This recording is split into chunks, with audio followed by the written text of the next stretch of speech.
여러분 안녕하십니까? 서울 시민을 바라보고 서울 시민만 생각하는 서울시의회 플러스입니다. 첫 소식입니다.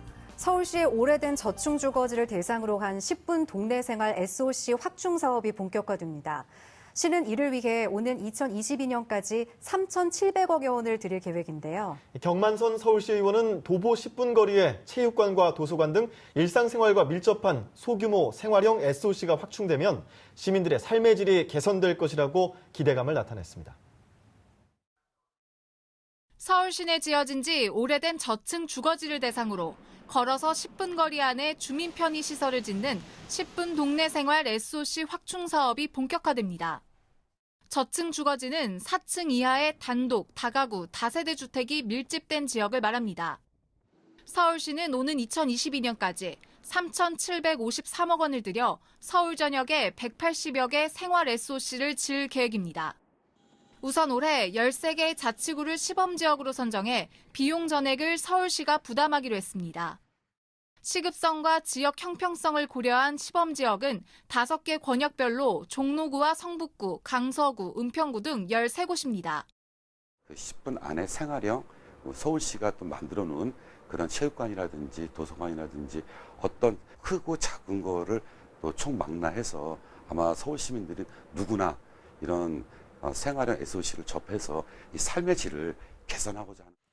생활 SOC는 시설 한 개당 최대 20억 원의 예산이 들 것으로 예상됩니다. 내년부터 참여하는 나머지 12개 자치구에 대해서는 비용을 서울시가 전부 부담할지, 자치구와 공동 부담할지 정해지지 않았습니다. 자치구 부담 비율은 올해 용역조사와 자치구와의 협의를 통해 결정된다고 서울시는 설명했습니다. 자치구별 재정 상황에 따라 복지시설 격차가 있지 않겠냐는 우려에 대해서는 구별 재정 자립도가 반영될 가능성이 있다고 말했습니다. TBS 공혜림입니다. 서울의 공공기록물을 수집할 뿐 아니라 체계적으로 정리하고 보존하는 오프라인 저장소 서울기록원이 정식 개장했습니다. 개원식에 참석한 서울시의회 신원철 의장은 기록물들이 미래의 가장 큰 자산이자 문화 전달자 역할을 할 것이라고 강조했습니다. 서울시정과 시민의 과거와 현재를 한눈에 볼 수 있는 서울기록원이 문을 열었습니다. 종이로 된 행정문서와 사진, 영상 등 서울시에 관한 디지털 자료는 물론이고 각종 사업과 관련된 문서 등 100여 년 동안의 기록을 모았습니다. 서울에서 생성된 수많은 기록의 저장소이자 또 동시에 이 기록들을 시민들이 함께 나누는 어떤 공유지가 될 것이라고 확신합니다. 그래서 서울의 과거와 현재 그리고 심지어는 그 미래를 함께 기억하고 구상할 수 있는. 공공기록물은 당시 사회를 설명해주고 역사의 흐름을 읽을 수 있는 자료이기 때문에 중요하다는 의견이 많습니다.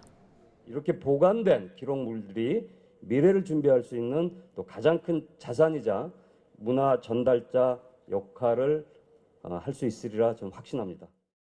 지금은 단순한 행정 자료에 불과하더라도 향후에 중요한 역사적 근거가 될 수 있다는 이유입니다. 나중에까지 어떤 그 증거로서 그 의미를 갖는 것들도 많고, 그 다음에 어떠한 일이 어느 때 있었다 하는 어떤 역사적인 그러한 의미를 갖는 것도 많고, 또 나중에 우리가 그 사회를 이해하고. 그동안 공공기록물을 관리하는 곳은 국가기록원뿐이었습니다. 광역자치단체 차원의 기록원이 생긴 것은 경남에 이어 서울이 두 번째입니다. 지난 2007년 관련법이 개정되면서 광역단체에 기록물 관리기관 설치가 의무화된 상황. 덕분에 시청이나 도청에서 몇 명이 관리하던 것을 체계화해 전문 시설을 갖추고 인력도 늘린 겁니다. 서울기록원이 생기면서 그동안 경북 청도에 있는 서울시 문서고의 자료 11만 점도 체계적으로 관리할 수 있게 됐습니다. 전문가들은 시민들의 알 권리를 위해서라도 광역단체 차원의 공공기록 전문 관리기관이 늘어나야 한다고 강조합니다. TBS 류밀희입니다. 서울 동북쪽 경춘철교에서 경기도 구리시까지 이어지는 경춘선 숲길 전 구간이 연결됐습니다. 이른바 연트럴파크라 불리는 경의선 숲길처럼 시민들의 사랑을 받을 수 있을지 기대가 모이는 가운데 서울시의회 김생환 부의장은 서울시의 으뜸 가는 힐링 공간으로 거듭나길 바란다고 말했습니다.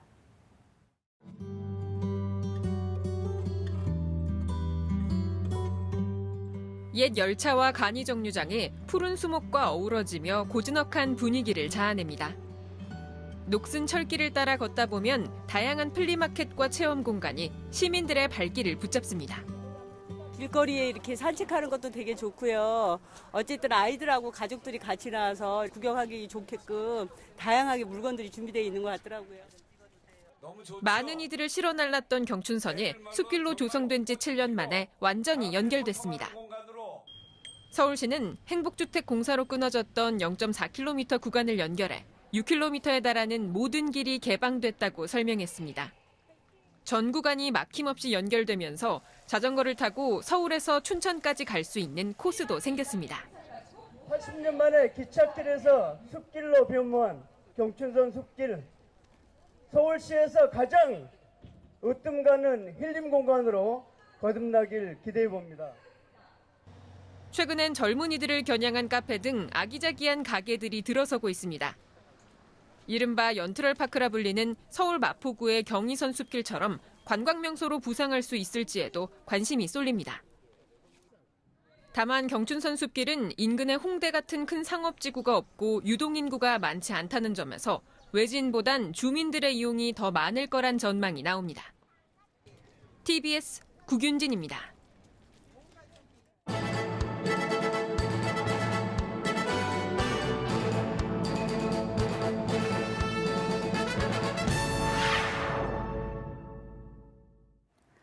권수정 서울시 의원은 서울의료원 직장 내 괴롭힘으로 스스로 목숨을 끊은 고 서지훈 간호사 사망 사건에 대한 진상대책위의 활동 보장을 촉구했습니다. 권 의원은 서울의료원 관리자가 진상대책위의 활동을 방해한 정황이 드러났다며 서울시가 나서 제대로 된 진상조사가 이루어져야 한다고 강조했습니다. 또한 연이은 유산 죽음은 간호사 개인의 문제가 아닌 간호사 노동 환경의 사회 구조적인 문제로 봐야 한다며 서울시가 정확한 진상조사를 통해 재발 방지책을 마련할 것을 촉구했습니다. 서울시의회 기획경제위원회는 서울의 도시농업 현안 해결을 위해 이계호 농림축산식품부 장관과의 간담회를 개최했습니다. 기획경제위는 서울시의 도시농업 및 도농 상생교류 활성화를 위해 서울 농수산식품공사 지방세 감면 연장 및 최저 한세 적용 배제와 양재동 양곡 도매시장 신축 이전에 따른 국비 지원, 서울 승마장 조성을 위한 국비 지원 등을 이 장관에게 건의했습니다. 유용 위원장은 오늘 간담회가 서울과 지방 간의 상생교류와 도시농업 활성화를 위한 첫 출발이었다며 앞으로도 서울시의회는 안전한 먹거리 공급과 환경 조성을 위해 적극적으로 노력하겠다고 밝혔습니다. 최정순 서울시 의원은 한국에너지기후환경협의회와 함께 미세먼지 저감을 위한 제2차 정책 토론회를 개최했습니다.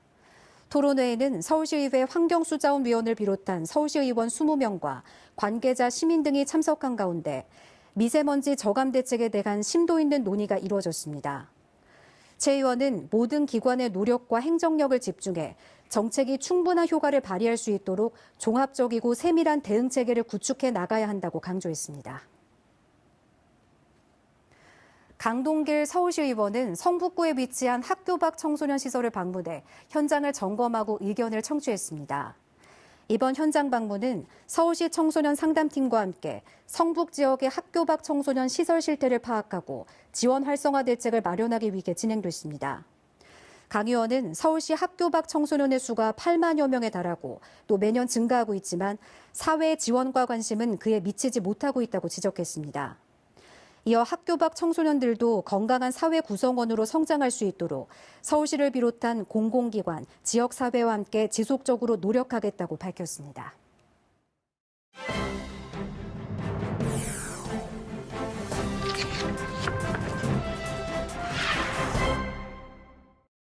강풍기, 당수유, 발버치, 난자완스, 양장기, 맛있다, 맛있다.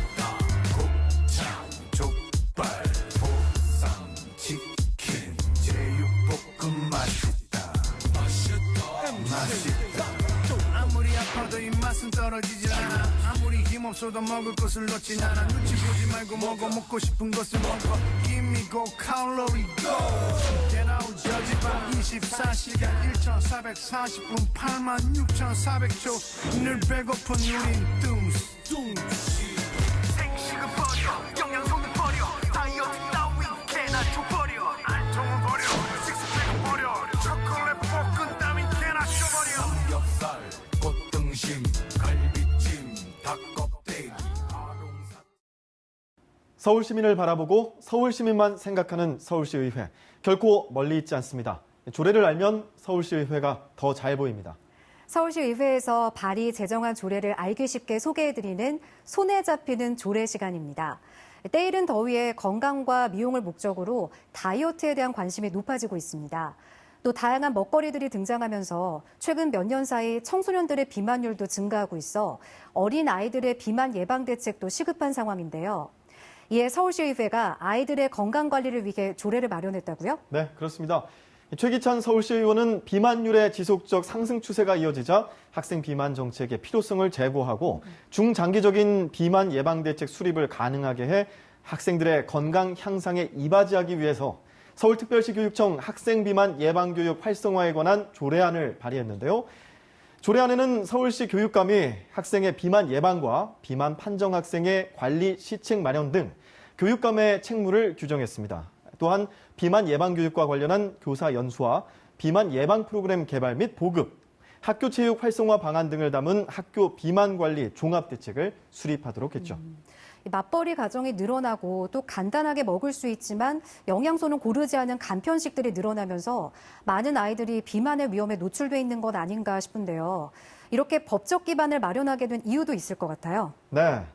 최근 여성가족부가 공개한 2019년 청소년 통계에 따르면 2018년 기준 비만과 과체중 학생의 비율이 25%로 조사됐기 때문입니다. 그러니까 4명 중 1명은 비만인 거죠. 전년 23.9%였던 것에 비하면 1.1%포인트 늘어난 결과이기도 한데요. 이는 패스트푸드와 라면, 탄산음료와 단음료 등에 길들여진 아이들이 증가한 것이 원인으로 작용한다는 전문가들의 의견도 있었습니다. 실제로 주 3회 이상 패스트푸드와 탄산음료, 단음료를 식사와 간식 등으로 섭취하는 아이들이 꾸준히 늘고 있었습니다. 물론 소아청소년기에 잘 먹는 것은 분명 나쁜 일만은 아닙니다. 그렇죠. 하지만 지나친 식욕과 운동 부족 등 건강하지 않은 생활 습관은 소아 비만을 야기하고 이 소아 비만은 성인 비만으로 이어질 가능성이 높기 때문에 문제가 되는 건데요. 특히 성인에게 주로 나타나는 비만을 원인으로 하는 고혈압과 지방간, 고지혈증, 당뇨병 등 합병증의 발병 위험이 높아지기 때문에 문제로 인식하는 것이 필요한 것이죠. 그렇겠네요. 네. 근데 사실 자극적인 음식들에 길들여진 입맛을 되돌리는 일은 쉽지 않잖아요. 그렇다면 아이들의 건강 관리를 위해서는 어떤 도움이 필요할까요? 네. 역시 올바른 식습관과 생활 습관이 가장 중요하겠죠. 전문가들은 처음부터 무리한 운동을 시작하는 것보다 꾸준히 운동하는 습관을 들이는 것이 더 중요하다고 말합니다. 가장 간단한 것 중 하나는 바로 걸어서 등교하는 거겠죠. 만약 교통사고 등이 걱정된다면 조금 일찍 등교해서 운동장을 2-3바퀴 걷거나 가볍게 뛰는 것이 좋겠고요. 탄산과 단 음료로 섭취하던 간식을 흰 우유나 간단한 몇 가지 과일로 섭취할 것을 추천드리겠습니다. 또 서울시는 지난 4월부터 청소년의 비만 예방을 위해 서울형 건강증진학교 3개 학교를 최초로 시범 운영하고 있는데요. 네. 이는 청소년 비만 예방 통합 시스템의 선도적 모델로 서울시와 학교, 가정, 지역사회가 함께 청소년 일과에 맞춰 아침 식사를 제공하고 전담 코디네이터가 개인별 건강 측정과 건강 증진 프로그램을 운영하게 되는 겁니다. 학부모 건강교육과 고도비만 또 이런 학생들의 건강관리까지 통합 지원하는 시스템인데요. 서울시는 지난해 국제공공보건기관인 미국 블룸버그 재단, 세계보건기구 등과 협력해 서울형 비만 예방책을 마련했고요. 향후 캠페인도 함께 추진할 계획이라고 밝혔습니다. 네, 학부모에게도 건강교육을 제공한다고 하니까 가정에서의 올바른 생활습관 양립도 가능해질 것 같은데요. 아이들의 건강을 위해서라도 더 이상 소아비만을 개개인의 문제가 아닌 사회적인 문제로 보는 인식의 전환이 필요할 것 같습니다. 서울시 차원의 지원과 더불어서 서울시의회 조례 시행으로 아이들에게 보다 효과적이고 지속적인 정책들이 제공될 수 있기를 기대해 보겠습니다. 이영실 서울시 의원은 지난 9일 제190회 청소년 의회교실에 참석한 어린이 시의원들을 환영하고 격려의 말을 전했습니다. 이날 청소년 의회교실에는 동부교육지원청 관내 초등학교 5학년에서 6학년 학생 89명이 참석해 2분 스피치와 직접 의장을 선출하고 모의의회를 진행해 조례안에 대한 찬반 토론과 전자투표로 의안을 처리하는 등 어린이 시의원으로서 의정 활동을 경험했습니다. 이 의원은 청소년 의회교실은 직접 의사 집행 과정을 체험함으로써 토론 문화와 다름에 대한 이해, 민주적 의사결정의 중요성을 배우는 자리이며 이러한 문화가 정착될 때 성숙한 민주주의와 민주시민으로 거듭날 수 있다고 학생들에게 말했습니다. 이어 앞으로 우리나라의 미래를 이끌 어린이 시의원으로서 더 큰 꿈을 갖고 도전하는 민주시민이 되어달라고 응원했습니다. 서울특별시의회 보건복지위원회는 지난 13일 제주특별자치도 의회에서 제주도의회 보건복지안전위원회와 업무 협약을 체결한 뒤 앞으로 지방분권 강화와 보건복지 분야 의전활동 증진을 위해 상호 협력할 것을 약속했습니다. 서울시의회 보건복지위원회는 주민을 위한 도시 경쟁력 확보와 보다 나은 삶의 질을 위한 환경 개선, 그리고 지속 가능한 사회 실현을 위해 제주도의회 보건복지안전위원회와 업무 협약을 맺게 됐다고 배경을 밝혔습니다. 김혜련 서울시의회 보건복지위원장은 전국 지방의회 대표격이라고 할 수 있는 서울시의회와 제주도의회가 이번 업무 협약을 계기로 실질적인 성과를 내기 위해서는 서로가 보유하고 있는 인맥과 네트워크를 공유하고 잘 이용하는 것이 중요하다고 업무 협약의 구체적인 실행 방향을 제시했습니다.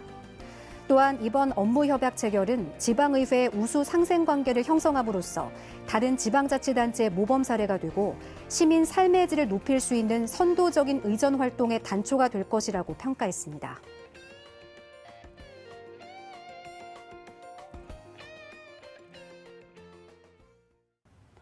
서울시의회 플러스 오늘 준비한 소식은 여기까지입니다. 다음 시간 더 알찬 소식으로 찾아뵙겠습니다. 시청해주신 여러분 고맙습니다.